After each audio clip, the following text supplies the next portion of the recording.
अवधूत चिंतन श्री गुरुदेव दत्त. आज आपण अशा एका अध्यायातील एक गुप्त संदेश जाणून घेणार आहोत, जो श्री गुरुचरित्रातील एक मुख्य अध्याय मानला जातो. वरवर पाहता हा अध्याय खूपच सरळ आणि सोपा वाटतो. पण आपण एका वेगळ्या दृष्टिकोनातून या अध्यायाकडे पाहिलं तर या अध्यायात एक गुप्त संदेश सापडतो, जो दत्तभक्तांना जीवनात मोठा आधार देऊ शकतो. दत्तकृपेचं खरं रहस्य या अध्यायांमध्ये दडलेलं आहे. ते जर आपण जाणून घेतलं तर आपली भौतिक आणि आध्यात्मिक प्रगती झाल्या वाचून राहणार नाही. काही भक्त खूप साशंक असतात. त्यांना वाटतं या फक्त कथा आहेत. कृपा वगैरे या गोष्टी त्या काळात शक्य होत्या, पण आता नाही.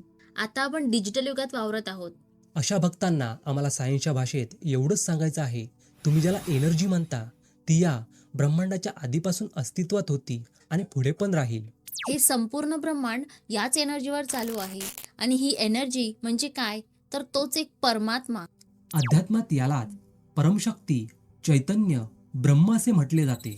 या एनर्जीशी भक्तीची फ्रिक्वेन्सी मॅच केली तर ही एनर्जी आपल्याला जाणवते. आणि हीच एनर्जी आपलं आयुष्य सकारात्मक बनवते, संपूर्ण आयुष्य बदलून टाकते. यालाच कृपा होणे म्हणतात. असो, आता आपण मेन विषयाकडे वळूयात. 14व्या अध्यायातील तो गुप्त संदेश कोणता आहे हे पाहण्यापूर्वी आम्ही या दत्त परिवाराच्या वतीने श्री गुरुदत्तांच्या पावनचरणी अशी प्रार्थना करतो की तुमच्यावर आणि तुमच्या कुटुंबावर सदैव दत्तगुरूंची कृपा राहो. आणि तुमचा इच्छित मनोरथ पूर्ण होऊन तुम्हाला निरोगी आरोग्य, सुख, शांती, समृद्धी, संपत्ती, समाधान प्राप्त हो. प्रथम आपण थोडक्यात अध्याय पाहूया, मग त्याच्या गुप्त संदेशाकडे वळूयात. श्री गुरुचरित्र अध्याय 14. सायनदेवावरील प्राणसंकट टळले.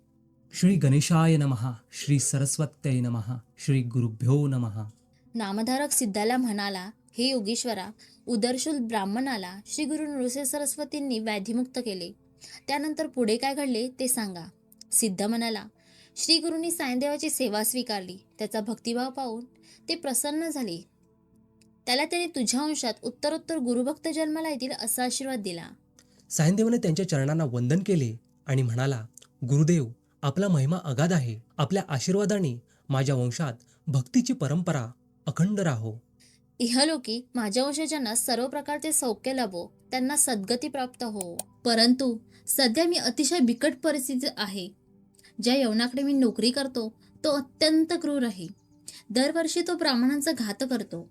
त्याने आज मलाच मारावयाचे ठरविले आहे. त्याच्याकडे मी गेलो की माझा घात निश्चित आहे. आपले वचन मग खरे कसे होणार?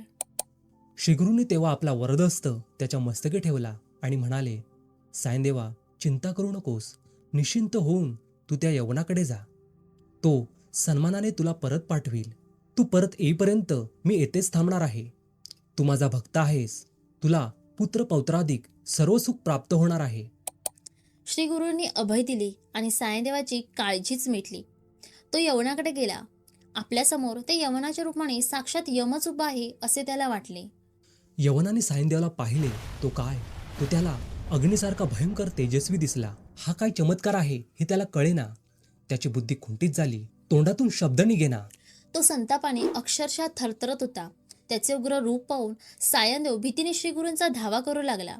यवनाला त्याच्याकडे पाहून चक्कर आली. कसाबसा तो घरात गेला. पलंगावर पडता झोपी गेला. त्याला तेवढ्यात एक भयंकर स्वप्न पडले. त्यामध्ये शस्त्राघात करून एक तेजस्वी ब्राह्मण त्याच्या शरीराचे तुकडे तुकडे करीत आहे असे दृश्य दिसवले. तो दचकून जागा झाला. त्याच्या हृदयातून त्यावेळी प्राणांतिक कळा येत होत्या. तो घाबरला. या ब्राह्मणाचा घात केल्यास आपल्यालाही मृत्यू अटळ आहे हे त्याच्या लक्षात आले. धावत जाऊन त्याने सायनदेवाचे पाय धरले. तुम्हाला इथे कोणी बोलावले? कृपा करून तुम्ही तुमच्या घरी जा असे म्हणून त्याला वस्त्रे व आभूषणे देऊन निरोप दिला. प्राणसंकट टळले होते. श्रीगुरूंना भेटण्यासाठी सायनदेव आतुरतेने नदीतीरी धावत गेला. कृतज्ञतेने त्यांचे पाय धरले. यवनाकडील वृत्तांत सांगताना त्याचे हृदय अक्षरशः गलबरून गेले होते. तो म्हणाला, गुरुदेव, आपणच माझे रक्षण करते आहात. आपल्याच कृपेने मला जीवदान मिळाले. तुमची सेवा हाच माझा धर्म. मला तुमच्याबरोबर न्या. तेव्हा श्री गुरु म्हणाले, सायनदेवा, तीर्थयात्रेसाठी आम्ही दक्षिणेकडे निघालो आहोत. 15 वर्षांनी परतून येऊ. तेव्हा तुझ्या गावाजवळच राहू. मुलाबाळांसह त्यावेळी तुम्हाला भेटायला ये. आता तू घरीच राहा. सुखाने संसार कर. सायनदेवाचे श्रीगुरूंनी सांत्वन केले आणि त्याची समजूत घालून त्याला घरी पाठविले. तीर्थयात्रा करीत तेथून ते शिष्यांसह वैजनाथ क्षेत्री गेले. तेथे स्वतःला कुठेही प्रकट न करता गुप्तपणे राहिले. नामधारक म्हणाला, महाराज, श्रीगुरूंनी आपले अस्तित्व तेथे का प्रकट केले नाही?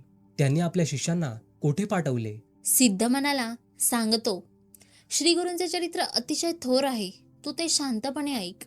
अशा प्रकारे हा अध्याय समाप्त झाला. या अध्यायातील गुप्त संदेश असा की तुम्ही दत्तगुरूंवर संपूर्ण श्रद्धा, अढळ विश्वास ठेवून त्यांची भक्ती केलीत तर ते तुम्हाला कितीही मोठ्या संकटातून बाहेर काढतात. मग ते प्राणसंकट का असेना, तुमची त्यातून कायमची सुटका करतात. संकटात मार्ग कसाही सापडतो, मग तो विचारातून असेल वा कोणाच्या तरी मदतीतून. आजचा काळ वाईट आहे म्हणून हार मानू नका. दत्तगुरू तुम्हाला कधी मार्ग दाखवतील हे तुमचं तुम्हाला कळणार नाही.